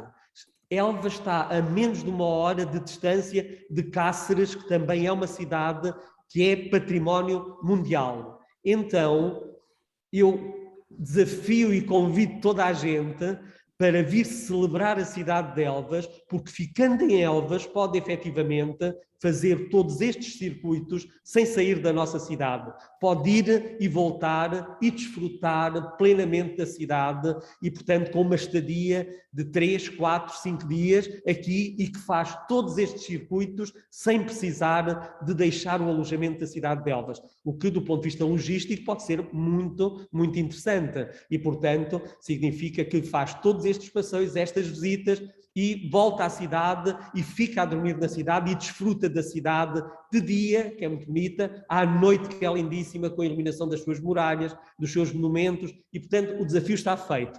Voltando só ao museu, portanto, eu queria dizer o seguinte, aqui o município de Elvas é um município que é um parceiro fantástico para um projeto deste tipo. Nós sabemos que a cultura, infelizmente, não tem o financiamento que deveria ter e, portanto, por um lado, temos que continuar sempre a exigir, mas, ao mesmo tempo, temos que nos habituar a viver com este constrangimento e, portanto, tentar otimizar e fazer o melhor possível. E então, eu, das muitas coisas que fizemos no MASSE, eu tentei agora lembrar-me de uma e que quero só trazer aqui a este encontro, porque de alguma maneira penso que está um pouco no contexto daquilo que acabaram todos de falar. E, portanto, falamos aqui do design, falamos aqui, portanto, da sustentabilidade, como vocês falaram, e eu não podia esquecer, se não era uma falha da minha parte, que em setembro de 2016, o MASSE e a coleção residente no MASSE, portanto, a coleção que tem o meu nome, fez com a coleção do MUD um projeto conjunto em que se pôs em confronto, em diálogo, o design e as artes. E, portanto, chamou-se mesmo a esse projeto Abaixo as Fronteiras. Estão a ver? Sim. Abaixo as Fronteiras. E, portanto, e depois diz assim, vivam o design e as artes. Portanto, e então, houve 2 projetos positivos, um aqui no MASSE, de diálogo, com peças de design e peças da coleção de arte contemporânea aqui residente, e houve outro projeto em Lisboa, também de diálogo, de peças de design do MUD, com as peças da coleção aqui residente. Estes 2 projetos, um na cidade de Elvas, outro na cidade de Lisboa, mas em que quem foram os protagonistas foi o design e as artes. E concretamente com um tema e com um foco que é Abaixo as Fronteiras. E correu muito bem, foi muito interessante, temos uma excelente publicação, portanto, quando vierem visitar o Museu de Elvas, e portanto, já agora têm um motivo adicional para virem a Elvas muito rapidamente, venham, que está com um catálogo à vossa espera, que aqui a senhora vereadora com certeza irá disponibilizar para vos oferecer sobre este projeto muito interessante entre as artes e o design. Sim, senhora, muito obrigada. E, portanto, foi este o exemplo que eu trouxe, quis trazer dos projetos que aqui desenvolvemos no museu e, portanto, acho que estou satisfeito do resultado final daquilo que foi este projeto e de certeza absoluta que vocês vão gostar de ver aquilo que ficou para a memória do mesmo. Só para terminar, dizer que também gostei muito de todas as apresentações, todas as intervenções e, portanto, diria também que o projeto da Mater é um projeto muito interessante, que eu já conhecia, não é? Por força das circunstâncias e, portanto, é muito, muito interessante. Volto a felicitar a Ana também por esse projeto, mas também todos os outros intervenientes, que foram todos fantásticos. E, portanto, e também aquele projeto que não teve sucesso, quase que serve como exemplo para mostrar que uma coisa de sucesso tem que ter pelo menos qualquer coisa que também não tenha sucesso, não é? E, portanto, para voltar a ter com muito mais força e para ser muito mais bem-sucedido no futuro. Ótima mensagem essa. Boa Muito tarde, boa mensagem. muito obrigado a todos. Muito obrigada. Muito obrigada pela sua intervenção. Então, olha, não sei, talvez já nos alongamos e depois Já. destas fantásticas palavras. O que fica de certeza dita é que temos que fazer novamente, porque isto não é? Queria muito, obviamente, as circunstâncias assim nos obrigam, tu estarias aqui, a Ana estaria aqui, entre muitos outros que com certeza teriam vindo e estariam connosco, mas acho que depois destes convites maravilhosos e assumidos, temos todos, enfim, essa possibilidade e o convite está mais que lançado para o próximo encontro ser realmente presencial. E da minha parte, claro que não podia celebrar melhor também este encontro e esta presença num dia tão especial para mim como Elvense, poder fazê-lo assim convosco e espero que realmente seja a porta para novos projetos, para novas posições, para termos novas pontes feitas aqui e acho que elas estão lançadas e temos qualidade para isso. Boa. Portanto, Vou só dar uma última palavra à Ana e à Helena para fecharmos. E também não, enfim, temos todas as intervenções, não preciso de falar mais, fiquei super enternecida com o facto, o que acontece nos encontros de Portugal faz bem é sempre isto, temos que fechar, mas depois queremos sempre dizer mais qualquer coisa, é incrível, e aconteceu isso ao longo praticamente de um ano e meio que a Ana referiu e muito bem, no decorrer da pandemia, não é? Ana, fica já completamente combinado e assumido que temos que nos encontrar muito rapidamente presencial, não é? Presencialmente, mas queria que fizesse um último apelo e que deixasse aqui uma última palavra sobre aquilo que nós podemos fazer pelo Mater, não é? Porque aquilo que o Mater já pode fazer por nós já sabemos, e a mesma coisa depois com a Helena, com o Vintage for a Cause. Eu queria muito agradecer a participação, ou o convite de participação, e acho incrível terem-nos descoberto, porque nós, de facto, nós não estamos muito presentes nas redes sociais, mas isto tem uma razão, porque nós ainda temos uma escala muito pequenina.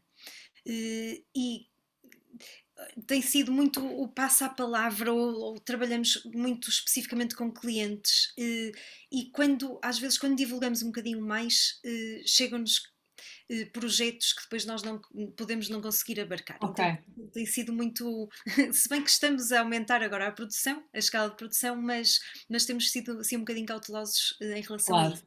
Claro. Mas eu também concordo que não há projetos falhados, eu só queria dar o meu exemplo, que em 2014, nós estamos a falar com uma empresa desde 2014, que só agora é que vai começar uma parceria com eles, ou seja, as coisas demoram mesmo muito tempo e eu acho é que de facto há um momento para os projetos acontecerem, às vezes somos pioneiros somos fora do tempo, é o que eu acho. Em 2012, quando eu comecei com esta ideia, achavam-me um extraterrestre. Então em Portugal estava toda a gente muito, muito concentrada nas tecnologias digitais, e então achavam-me com esta questão dos materiais e da sensorialidade, achavam-me mesmo um extraterrestre. E agora, passado estes anos todos, ou seja, eu acho que realmente há um timing para os projetos. É verdade, é aquilo a que nós chamamos um mercado mais maduro, amadurecido, não é? Pronto. Porque às vezes nós não estamos tão preparados para receber. E depois há a urgência, não é? Portanto, para uns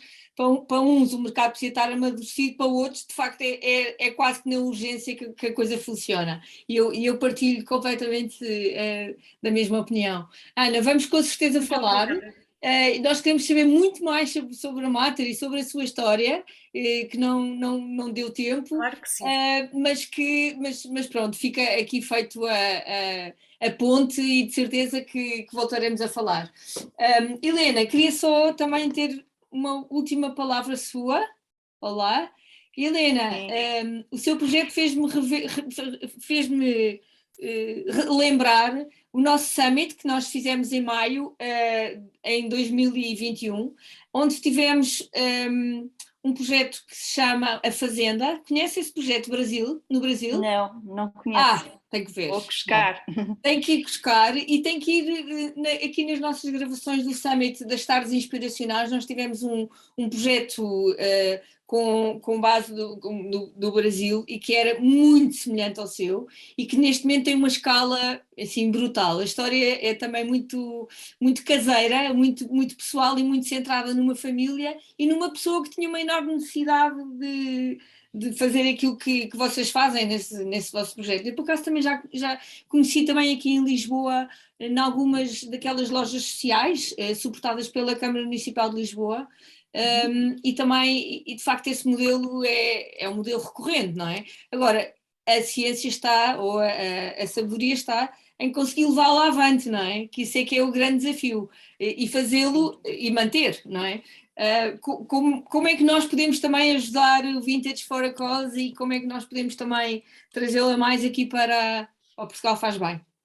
Ora, nós funcionamos desde o início com um modelo de negócio que depende da agregação ou da contribuição de diferentes stakeholders.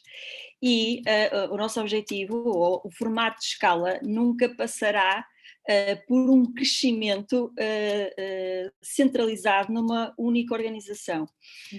E o nosso objetivo no futuro, se calhar com recurso até à tecnologia, é disseminar um playbook ou uma metodologia que qualquer organização ou qualquer designer, ou colocando aqui o papel do designer é fundamental, pensamos nos designers como campeões locais, que podem obviamente criar um estúdio com a mesma metodologia de inclusão social em qualquer parte, porque em qualquer parte existem recursos, em qualquer parte consegue-se desperdício têxtil, ou pelo menos não é muito difícil, em qualquer parte existem mulheres que estão desempregadas e que não têm, se calhar, tantas oportunidades assim de, sei lá, frequentar atividades criativas, e por isso aquilo que podem fazer por nós, eventualmente, é poderem ser um ninho para um possível núcleo que possa funcionar no Alentejo ou na zona onde estão